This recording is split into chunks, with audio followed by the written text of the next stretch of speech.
Hello friends, welcome to our YouTube channel. In this video, I'm going to tell you about how you can insert your SD card in your Redmi A4 5G smartphone. Before watching this video, if you have not subscribed to our YouTube channel, then subscribe to it and like our video. So let's start friends. First you have to take a SIM tool. Here it is. Just you have to pull out the tray from here like this.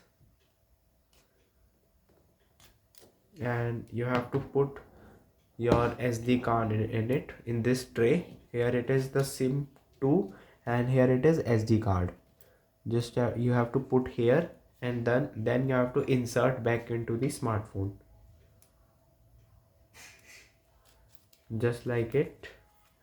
And then you have to open your file manager and Samsung SD card is now set.